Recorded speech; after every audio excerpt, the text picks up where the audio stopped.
This is One Sentence News, a daily podcast featuring 3 news stories with a sentence-long summary and 1 sentence of context apiece. I'm Colin Wright.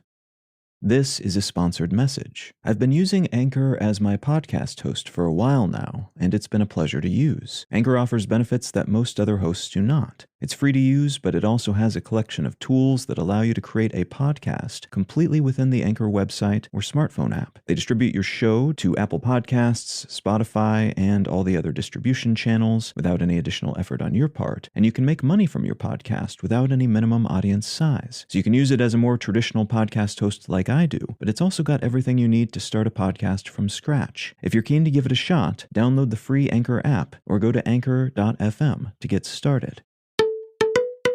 It's Thursday, May 5th, 2022. Let's talk about the news. From the New York Times, Russia-Ukraine War Summary.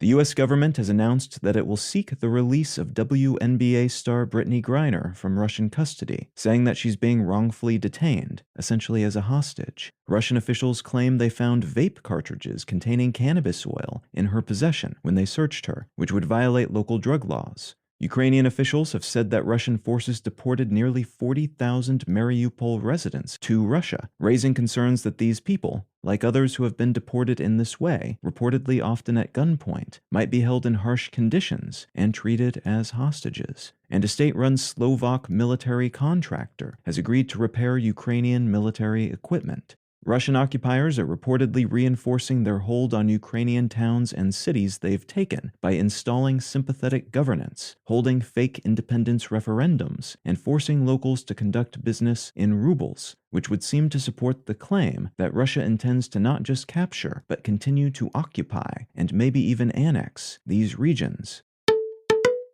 From Bloomberg, Fed hikes rates half point as Powell signals similar moves ahead. A long-awaited interest rate hike, the largest since 2000, was announced by U.S. Federal Reserve officials yesterday, alongside details about how the Fed will reduce its holdings of the treasuries and mortgage-backed securities it accumulated over the course of the pandemic. This rate increase of 0.5 percentage point was broadcast by Fed Chairman Powell well in advance, but the U.S. stock market surged when he reconfirmed that figure and said the Fed would likely continue along that same path in their attempts to reduce inflation, rather than opting for a more aggressive 0.75 percentage point increase, as some investors have worried, for the foreseeable future.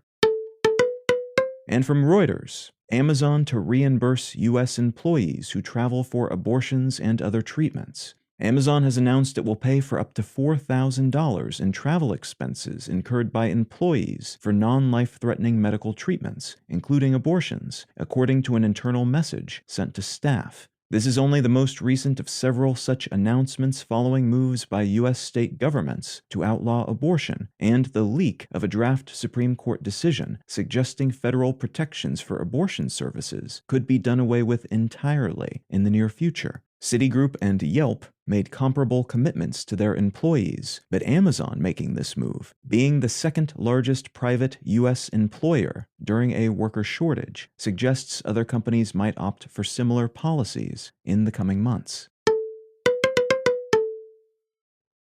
If you're finding some value in One Sentence News, consider leaving a quick review wherever you get your podcasts and/or sharing the show with a friend. You can find out more about this show or subscribe to the email version at onesentencenews.com, and you can support this and other related projects, like the Let's Know Things and Brain Lenses podcasts at understandery.com.